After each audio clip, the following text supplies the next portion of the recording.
स्वतंत्र विदर्भ राज्य निर्माण की मांग को लेकर विदर्भ राज्य आंदोलन समिति की ओर से संविधान चौक पर आमरण अनशन किया जा रहा है। आमरण अनशन 6वें दिन भी जारी है। रात की सर्दी में भी आंदोलनकारी डटे हुए हैं। एक दिन पूर्व तक 3 अनशनकारियों की तबीयत बिगड़ गई थी, जिन्हें मेयो अस्पताल भेजा गया।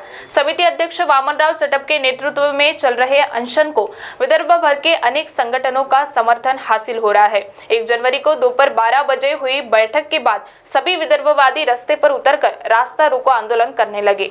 अधिक जानकारी के लिए हमारे साथ जुड़ी है आंचल लोखंडे। आइए जानते हैं आंचल से कि क्या स्थिति है और कितनी संख्या में विदर्भवादी आंदोलन में पहुंचे हैं। पृथक विदर्भ राज्य की मांग को लेकर संविधान चौक में पिछले 6 दिनों से 1 सप्ताह से आंदोलन जारी है। आमरण अनशन शुरू है और इस मांग को आज 7वां दिन है और 7वें दिन चक्का जाम आंदोलन का आयोजन यहाँ पर विदर्भवादियों की ओर से किया गया है। इस वक्त हम संविधान चौक के इस रिजर्व बैंक के चौक में खड़े हैं। मेरे पीछे आप तस्वीरों में देख सकते हो कि इस तरह 250 से 300 के ऊपर यहाँ पर प्रदर्शनकारी खड़े हैं और अलग विदर्भ की मांग को लेकर यहाँ पर चक्का जाम आंदोलन पर अब बसे हुए हैं।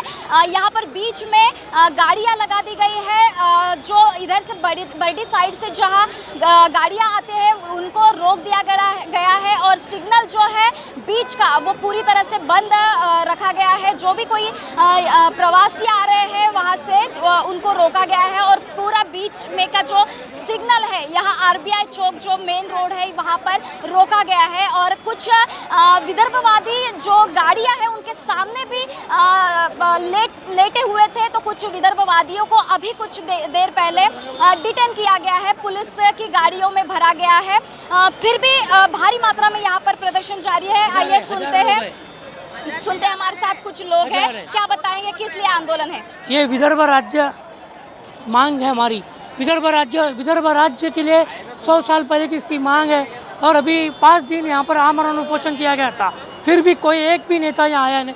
और आपने जो बताया यहाँ 200 की संख्या, हजारों के ऊपर की संख्या में यहाँ लोगों ने रास्ता जाम किया था और चारों ओर बरडी से सदर स्टेशन सिविल लाइन्स की ओर से आने वाले सारे रास्ते यहाँ 4 से 5 किलोमीटर की और लाइन लगी हुई है और पूरी तरह आधे से ज़्यादा नागपुर यहाँ जाम हो चुका है। सही कहा मैडम, 200 लोग नहीं है, बहुत सारे लोग हैं, हजारों की संख्या में यहाँ पर आमरण उपोषण है। हमारी डिमांड जो है, हमारा विदर्भ स्वतंत्र होना चाहिए क्योंकि बहुत अन्याय हमारे विदर्भ पर हो रहा है। 118 साल की ये लड़ाई है, कंटिन्यू हम ये लड़ाई लड़ रहे हैं और हमें आश्वासन दिया जा रहा है कि जब तक, अभी जो उप मुख्यमंत्री साहब है, विद्यमान उप मुख्यमंत्री साहब, वो बोल रहे थे कि जब तक विदर्भ अलग नहीं होगा तब तक हम शादी नहीं करेंगे, लेकिन दूसरे ही साल शादी कर ली। बहुत बड़ी प्रॉमिस हमसे करते हैं लेकिन एक भी प्रॉमिस वो पूरा नहीं करते। चिढ़ गए हैं, हमारा विदर्भ बकास हो रहा है, नौकरियां बंद हो रही है, रोजगार नहीं मिल रहा है। इतना सब होने के बावजूद भी किसी के जून तक नहीं रेंगती। तो हमारी डिमांड है जब तक विदर्भ राज्य अलग नहीं होगा तब तक हम लड़ते रहेंगे। आपको बता दें कि कुछ कार्यकर्ताओं को डिटेन किया गया है और कुछ कार्यकर्ताओं को जो पुलिस के वाहनों में भरा गया है। उसके बाद यहाँ पर अभी तक यातायात बाधित हुई थी। अभी कुछ कार्यकर्ताओं को पुलिस के वाहन में भरे जाने के बाद यहाँ पर फिलहाल के लिए यातायात थोड़ी सी शुरू होती यहाँ पर दिख रही है। फिर भी कुछ विदर्भवादी प्रदर्शनकारी यहाँ पर जमे हुए हैं और इस तरह से यहाँ का वातावरण, पुलिस का कड़ा बंदोबस्त है। जो प्रदर्शनकारी है उन पर पुलिस की कड़ी निगाहें टिकी हुई है और उनके आंदोलन पर वो निगाह बनाए हुए हैं। विदर्भ राज्य आंदोलन समिति का यहाँ पर चक्का जाम आंदोलन किया जा रहा है। प्रकाश पौरी जी हमारे साथ है, क्या बताएंगे किस लिए ये चक्का जाम आंदोलन किया जा रहा है। नहीं, ऐसा है, चक्का जाम आंदोलन इसलिए करना पड़ा कि देखिए अभी आपको पता है कि अभी शीत सत्र यहाँ हुआ और कायदे से जवाबदारी थी इनकी कि यहाँ पे 6 हफ्ते का शीत सत्र लेना चाहिए। 6 हफ्ते की जगह पे 2 हफ्ते का इन्हें 14 दिन का लिया। उसमें से 4 दिन तो शनिवार रविवार छुट्टियाँ निकल गई, 10 दिन बचे, 2 दिन पहले निकल गए, ऐसे 8 दिन बचे।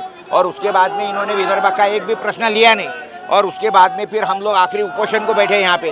आपको मालूम है यहाँ पे 111 मोर्चे निकले हुए हैं, 129 उपोषण के मंडप हुए, और उसके बाद में एक भी नुमाइंदा ना वहाँ गया। आपने देखा कभी कि कोई सरकार का अधिकारी जा रहा है उनका ले रहा है? लोग यहाँ आते हैं तो लोगों को शौक थोड़ी है यहाँ पे आने का, लोग भी यहाँ बैठे हैं तो उनकी समस्या है वो सुने सरकार। लेकिन अगर ये सरकार गूंगी और बहरी बनी पड़ी है तो करेंगे क्या? तो गूंगे बहरों के सामने बिन बनानी पड़ेगी, इसलिए आज ये ढोल बजाने के लिए है इनको। ये कलेक्टर का एक आदमी आना चाहिए यहाँ पे, वो भी नहीं आया अभी तक के। हम नहीं बोलते कि मिनिस्टर आना चाहिए, लेकिन अगर कलेक्टर का, जिसकी नैतिक जवाबदारी है, संवैधानिक जवाबदारी है कि उपोषण अगर चल रहा है, तो कलेक्टर का कोई प्रतिनिधि यहाँ के उसने निवेदन लेना चाहिए, पूछना चाहिए, रिक्वेस्ट करना चाहिए। वो भी आया नहीं है 6 दिन से। जितने जगह पे भी विदर्भ में उपोषण चल रहा है 20-25 जगह पे, वहाँ पे भी कोई भी सरकार का या गवर्नमेंट का आदमी जो ये है कलेक्टर ऑफिस का गया नहीं है।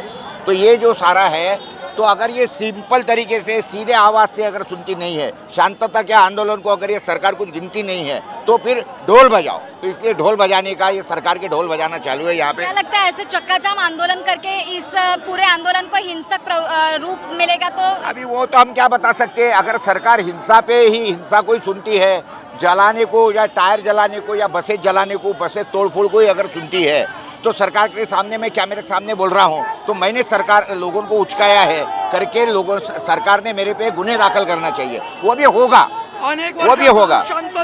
और ऐसा है, बसेस तोड़ना ये हम नहीं करते, हम विदर्भ के लोग हैं, हम शांतता प्रिय लोग हैं। लेकिन अगर शांति के आंदोलन को अगर सरकार सुनती नहीं है, कोई महत्व देती नहीं है, तो ठीक है। अगर टेढ़े उंगली से घी निकलना है तो उंगली टेढ़ी से ही, हमको प्रॉब्लम नहीं है। जो भी सरकार आती है वो हर सरकार इस मामले को लेकर दखल नहीं लेती है, लेकिन इस आंदोलन के बाद क्या लगता है? नहीं, सरकार कुछ सुनने वाली नहीं। आपको मालूम है सरकार तो अभी बस राम लल्ला और ये वो कर रही है, क्योंकि जो समस्याएं है, वो समस्याएं जो है, समस्या है वो लोग सरकार के पास में उसका कोई जवाब नहीं है। तो फिर सरकार क्या कर रही है? तो राम का नाम लो, पंडित नेहरू ये करो, पंडित जी को बुलाओ, ये चलाओ, यही सब चल रहा है लोगों का ध्यान भटकाने के लिए। ये सरकार के पास में लोगों की समस्या का कोई उत्तर नहीं है। आज 7वां दिन है अनशन का और चक्का जाम आंदोलन का आयोजन किया गया है और काफी आक्रामक आज विदर्भवादी दिख रहे हैं, क्या बताएंगे? मैं जय विदर्भ पार्टी का राष्ट्रीय अध्यक्ष हूँ और विदर्भ आंदोलन समिति का विदर्भ का अध्यक्ष हूँ। ये जो आंदोलन हो रहा है, ये 7 दिन से हम 27 दिसंबर से चालू है, हंगर स्ट्राइक को बैठे हैं, आमरण उपोषण को। लेकिन एक भी अधिकारी आया नहीं, एक मिनिस्टर आया नहीं, एक भी नहीं। 119 साल पुरानी ये मूवमेंट है और ये मूवमेंट को नज़रअंदाज कर रहे हैं। हमारे आँख के सामने 4 राज्य दे दिए उन्होंने, झारखंड, उत्तरांचल, छत्तीसगढ़ और तेलंगाना, लेकिन विदर्भ दिया नहीं। अब ये हमारे साथ, ये नागपुर राजधानी थी, इसकी उपराजधानी हुई।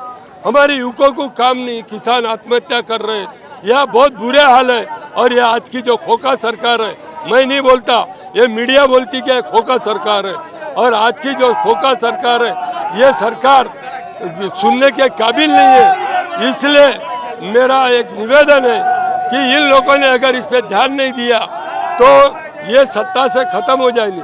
आर्टिकल 3 के हिसाब से, ये अधिकार केंद्र सरकार को है और केंद्र सरकार ने विदर्भ देना चाहिए। ये मैं बारंबार विनंती कर रहा हूँ, नहीं तो इसके आगे तीव्र आंदोलन हो गया। इस वक्त विदर्भवादी काफी आक्रोशित और आक्रामक दिखाई दे रहे हैं। कुछ विदर्भवादियों को प्रदर्शन के दौरान गाड़ियों में पुलिस की भरा गया है, उसके बाद भी कुछ लोगों को भरने के बाद दूसरी गाड़ी यहाँ पर आई है और फिर से यहाँ पर विदर्भवादियों को, प्रदर्शनकारियों को गाड़ियों में भरा गया है, भरा जा रहा है और काफी आक्रामक इस वक्त ये प्रदर्शनकारी दिख रहे हैं।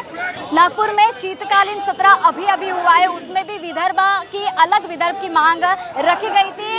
लाखों की तादाद में, हजारों की तादाद में मोर्चा निकाला गया था विधान भवन पर, फिर भी इस सरकार ने जो है अलग विदर्भ की मांग पर और इनके आंदोलन पर ध्यान नहीं दिया, जिसके बाद ये आंदोलन और उग्र हो गया है और इस तरह से आज का जो आंदोलन है, चक्का जाम आंदोलन है, वो हिंसक रूप ले चुका चुका है और काफ़ी यहाँ के विदर्भवादी जो है हिंसक हो चुके हैं, आक्रामक हो चुके हैं और रास्ते पर एकदम वो आकर गाड़ियों के सामने आ गए, गाड़ियों की आवाजाही होने नहीं दे रहे हैं और सरकार के खिलाफ जोरदार नारेबाजी करते दिखाई दे रहे हैं। अब तक का ये सबसे हिंसक रूप लिया हुआ ये आंदोलन साबित हो रहा है। अब देखना होगा इसके बाद इस आंदोलन की ओर सरकार क्या ध्यान देती है और इस पर क्या उपाय योजना करती है। महाराष्ट्र टीवी 24 के लिए कैमरा पर्सन राजेश जंगेटवार के साथ आंचल लोखंडे, नागपुर। आपकी जिंदगी की ऊंची उड़ान अब उड़ान लैंड डेवलपर्स एंड बिल्डर्स के साथ, क्योंकि उड़ान लैंड डेवलपर्स एंड बिल्डर्स आपके लिए लेके आए हैं मौजा साली गोदनी में NATP लेआउट। गढ़चिरौली और गोंदिया समृद्धि हाईवे से महज 500 मीटर की दूरी पर, Wanjari medical engineering college layout से 500 मीटर की दूरी पर, साथ ही नागपुर हुड़केश्वर से चंद्रपुर ताड़ोबा हाईवे रोड पर। Project by Anand homes. Udaan land developers and builders, सही रहा उड़ान की। तो आज ही आइए और अपने सपनों के प्लॉट कम से कम दाम में पाए, वो भी बैंक लोन के साथ। हमारा पता प्लॉट नंबर 16 शिवांगी नगर हुड़केश्वर रोड नागपुर। संपर्क करें 9860298056 और 8055396190। आँखों की संपूर्ण देखभाल के लिए मध्य भारत का जाना माना नाम माधव नेत्रालय। यहाँ आँखों की पूरी तरीके की जांच के साथ सभी प्रकार के ऑपरेशन किए जाते हैं। मोतिया बिंदु, काज बिंदु, रेटिना, साथ ही कॉर्निया के उपचार भी होते हैं। तिरछेपन और युवाओं में चश्मा हटाने का ऑपरेशन भी आधुनिक लेजर तरीके से होता है। आंखों की सभी समस्याओं व अधिक जानकारी के लिए संपर्क करें माधव नेत्रालय, साई मंदिर के पास, गजानन नगर टी पॉइंट, अजनी, नागपुर।